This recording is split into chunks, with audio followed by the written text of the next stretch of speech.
கையில் சுவாமி கயிறு கட்டுவது ஏன்? நாம் ஒரு கோவிலுக்கு சென்று வரும்போது அந்த கோவிலிலே வழங்கக்கூடிய சக்தி வாய்ந்த கயிறை நம்பிக்கையுடன் கையில் கட்டுவது வழக்கம். அந்த கயிற்றுக்கு அற்புதமான சக்தி உண்டு. ஆனால் அந்த சக்தி 21 நாட்களுக்கு மட்டும்தான் இருக்கும். 21 நாட்களுக்கு பிறகு அந்த கயிறை ஆத்துல விட்டுட்டு புதிதாக ஒரு கயிறை அணிந்து கொள்ள வேண்டும். இந்த 21 நாட்களுக்குள்ளாகவே அந்த கயிறு தானாகவே அறுந்து போனாலோ அல்லது கழன்று விழுந்தாலோ மீண்டும் அதே கயிறை கட்டிக்கொள்ளக்கூடாது. புதிய கயிறை தான் கட்டிக்கொள்ள வேண்டும். ஆண்கள் வலது கையிலும் பெண்கள் இடது கையிலும் அணிந்து கொள்ளுதல் நன்மை தரும். சுபம்.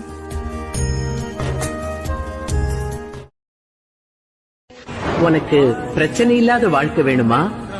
இல்ல எந்த பிரச்சனை வந்தாலும் நான் உன் கூட வேணுமா?